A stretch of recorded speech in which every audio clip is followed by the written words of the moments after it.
شب و روم است ولی دلم نه. صدای باران مثل گیره ای من. در این خانه خالی به تو پرده ورم داند دردی پنهانم. سایه تو آدانست در این جا است، در گلوشه خاطرم در روی وقت.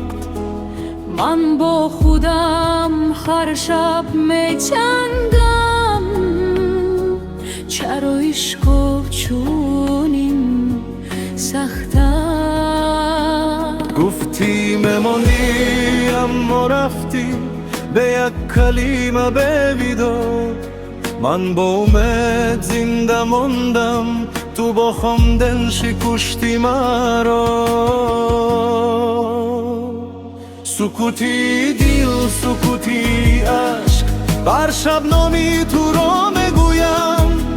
تو رفتی ولی در دلم تبور خم زنده میمانی. سکوتی دل سکوتی شب این درد کسی را نمیبیند. من خندم بروی چبادم و دلم تو را فریار میزند.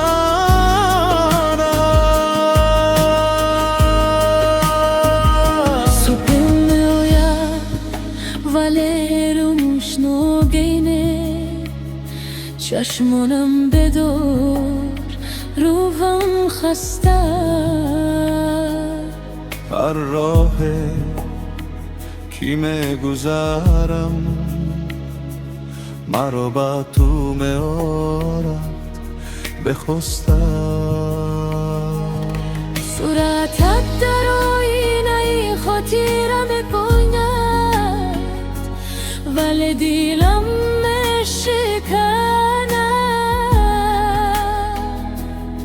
من در میانی مردم تنها زیرا عشقی من برگردم. اگر یک بار بپرسی دلم رو شاید این درد کم شود.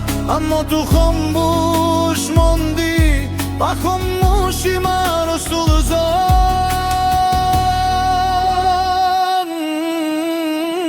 سکوتی دل سکوتی عشق بر شبنامی تو را میگویم. تو رفتی ولی در دلم هنوز همم زنده میمانی. سکوتی دل سکوتی شب این درد کسی را نمیبیند. من خندم بروی جامم و دلم تو را فریاد میزند.